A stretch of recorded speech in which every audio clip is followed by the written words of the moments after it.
ഭയം, ഭക്തി, ബഹുമാനം. ഈ സിനിമ കണ്ടിട്ട് പലരും പറഞ്ഞു ഇതിന് ലോജിക് ഇല്ല. ഇടേ പടം എഴുതി കാണിക്കുന്നത്, പടത്തിന്റെ തുടക്കം നോ ലോജിക് ഒൺലി മാഡ്നസ്, അതായത് വട്ടന്മാരുടെ ഒരു കഥയാണ്. അതിനകത്ത് നമ്മുടെ MD ഹരിഹരൻ ചെയ്ത പടം പോലെയോ അല്ലെങ്കിൽ ഭരതൻ ലോഹിദാസിന്റെയോ പടം പോലെയോ ഒന്നും നിങ്ങൾ ആ പടം കാണാൻ കയറരുത്. ഇത് ഔട്ട് ആൻഡ് ഔട്ട് നമ്മൾ ഒരു ലോജിക്കും ഇല്ലാതെ 2.5 മണിക്കൂർ നമുക്ക് രസിക്കാനുള്ള അത് സെറ്റാക്കി എടുത്തിട്ടുണ്ട്. പലരും പറയുന്നുണ്ട് ദിലീപിന്റെ കംബാക്ക് ശരിയായില്ല. ദിലീപിനെ നമ്മൾ എങ്ങനെ കാണുന്നു? എനിക്ക് ദിലീപിനെ ഈയിടെയായിട്ടൊക്കെ ഇഷ്ടപ്പെടാൻ ദിലീപ് CID മൂസ പോലെയും അല്ലെങ്കിൽ 2 കൺട്രീസ് പോലെയുള്ള സിനിമ ഒക്കെ ചെയ്താൽ ഇനി പറ്റത്തില്ല. ആ പ്രായത്തിന് ദിലീപ് ഇനി അത് പറ്റത്തില്ല. പക്ഷെ ഒരു വാളയാർ പരമശിവം പോലെ ഒക്കെ പടം ചെയ്ത് കഴിഞ്ഞാൽ അതാണ്ട് ഇതുപോലെ ഇതിനകത്തെ ക്യാരക്ടർ നല്ല അടിപൊളി ക്യാരക്ടറാണ്. അടിപൊളി ഫുൾ എനർജിയിൽ പടം ചെയ്തിട്ടുണ്ട്. പലരും കുരു പൊട്ടിക്കുന്നുണ്ട്. നിങ്ങൾ ഏത് തിയേറ്ററിലാണ് കണ്ടത്? തിരുവല്ല കടപ്പുറ എന്ന് പറയുന്ന ആശീർവാദിന്റെ തിയേറ്ററിലാണ് ഞാൻ ആദ്യത്തെ ഷോ. 9 മണിക്കാണ് നമ്മളവിടെ ഷോ തുടങ്ങിയത്. ആ ഷോയ്ക്കാണ് പടം കണ്ടത്.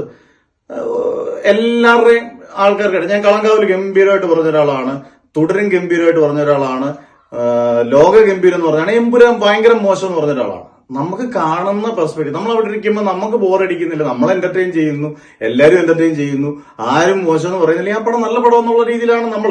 ചിലർക്ക് നെഗറ്റീവ് അഭിപ്രായങ്ങൾ പറയാതിരിക്കും. പക്ഷെ ഒരു കാര്യമുണ്ട്, കുരു പൊട്ടിക്കുന്നവർ എപ്പോഴും അല്ലെങ്കിൽ കൂകി തോപ്പിക്കുന്ന ഒരു കാര്യം ശ്രദ്ധിക്കുക, നല്ല പടങ്ങളെ കൂകി തോപ്പിക്കാൻ എത്ര ഓടിയിട്ടിട്ടും കാര്യമില്ല, നല്ല പടങ്ങൾ ഓടിയിരിക്കും, അതിനകത്ത് സംശയം വേണ്ട. ഇതിനകത്ത് ഇപ്പം ദിലീപിന്റെ മാക്സിമം പൊട്ടൻഷ്യൽ എടുത്തിട്ടുണ്ട്. നമ്മൾ എപ്പോഴും ധ്യാൻ ശ്രീനിവാസൻ തല്ലിപ്പൊളി ആക്ടിംഗ് ആണെന്ന് ധ്യാൻ ശ്രീനിവാസൻ തന്നെ പറഞ്ഞിട്ടുണ്ട്. പക്ഷെ ധ്യാൻ ശ്രീനിവാസനെ കാണിക്കുന്ന രംഗങ്ങൾ, കാരണം ഇതെല്ലാം നല്ല ബ്ലെൻഡ് ചെയ്തിട്ടുണ്ട്, കൃത്യമായിട്ട് നല്ല അടിപൊളിയായിട്ട് ചെയ്തിട്ടുണ്ട്. വിനീത് ശ്രീനിവാസൻ ഞാൻ പറഞ്ഞില്ലേ കുറേയേറെ കൂറ പടങ്ങൾ സംവിധാനം ചെയ്തു. പക്ഷെ ലാസ്റ്റ് കുറേയേറെ കൂറ സിനിമകൾ സംവിധാനം ചെയ്തു. പക്ഷെ ഇതിനകത്ത് വിനീത് ശ്രീനിവാസൻ നല്ല പക്കായിട്ട് ചെയ്തിട്ടുണ്ട്. ദേവൻ, ബൈജു, എല്ലാ ഈച്ച് ആൻഡ് എവരി ക്യാരക്ടേഴ്സ് അവർക്ക് കൊടുത്തേക്കുന്ന റോളുകൾ സൂപ്പർ ആക്കിയിട്ടുണ്ട്. പിന്നെ മോഹൻലാൽ അല്ലാതെ ഈ സിനിമയ്ക്കകത്ത് ഒരാൾ പറ്റുമോ മലയാള സിനിമയിൽ നിന്ന് എനിക്ക് തോന്നുന്നില്ല. കാരണം മോഹൻലാലിന്റെ ഒരു മുണ്ടു മടക്കി കുത്തും, ആ സ്റ്റൈലും ആക്ഷനും പാട്ടും ഇതെല്ലാം ചേർന്ന് അത് മോഹൻലാലിനെ പറ്റും. അതിനെ റീപ്ലേസ് ചെയ്യാൻ പറ്റത്തില്ല. അതിനൊരു ഫാൻ ഫൈറ്റ് ഒന്നും ഇവിടെ ആവശ്യമില്ല. ആ ഒരു സീക്വൻസ് ഈ പടത്തിൽ മോഹൻലാലിനെ ഇടിച്ചു കയറ്റിയതാണെന്നും മോഹൻലാൽ അത് മോശമാക്കി ഒന്നുമില്ല. മോഹൻലാലിനെ പക്ക ആര് മലയാളികൾ ഇഷ്ടപ്പെടുന്നു ആ രീതിയിൽ എല്ലാം സംവിധാനം ചെയ്തിട്ടുണ്ട്. സംവിധായകന് കൈയടി.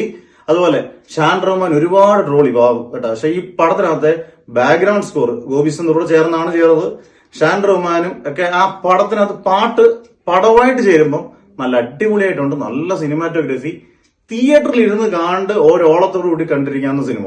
ഇത് 300 കോടി 400 കോടി അടിക്കുന്ന ഒന്നുമല്ല ഞാൻ പറഞ്ഞത്. പക്ഷെ എപ്പോഴും ആലോചിക്കുക, ഒരു പടത്തെ കുറിച്ച് അങ്ങ് നെഗറ്റീവ് എന്ന് പറയുമ്പോഴത്തേന് ആ പടം പൊട്ടുമെന്നല്ല, പടം നല്ലതാണ് ഇടയിൽ നല്ലതെന്ന് പറയുക. അത് ആരായാലും, ഞാനിപ്പോ മോഹൻലാൽ ഫാനോ ഞാൻ ദിലീപ് ഫാനോ ഒന്നും അല്ല. പക്ഷെ എനിക്ക് പടം കണ്ടാൽ ഞാൻ പടം നല്ലതെന്ന് പറയും, മോശമാണെങ്കിൽ മോശം എന്ന് പറയും. ഇത് നമ്മളെല്ലാം സാധാരണപ്പെട്ട പ്രേക്ഷകരാണ്. സാധാരണപ്പെട്ട പ്രേക്ഷകന്റെ ഒരു അഭിപ്രായമായിട്ട് നിങ്ങൾ കരുതിയാൽ മതി. എന്നാലും ഈ പടം തൂക്കി എന്നുള്ളതിൽ സംശയം വേണ്ട. ഈ പടം കളക്ഷന്റെ നേടാവുന്നതിന്റെ ദിലീപിന്റെ പടത്തിന്റെ മാക്സിമം കളക്ഷൻ ഈ പടം നേടും. ദിലീപിന്റെ ഒരു നല്ല കിട്ടിയിലും കമ്പാക്ക് ആണ്. ഇനി വേറെ പല കാര്യങ്ങളൊന്നും ദിലീപിന്റെ ഇതിനകത്ത് പേഴ്സണൽ ആയിട്ടുള്ള വിഷയങ്ങളൊന്നും ഇതിനകത്തുണ്ടാ. ദിലീപിന്റെ സിനിമ എന്നുള്ള രീതിയിൽ മാത്രം നമ്മൾ ഇതിനെ കണ്ടാവും. അങ്ങനെ നോക്കിയാൽ ജോർ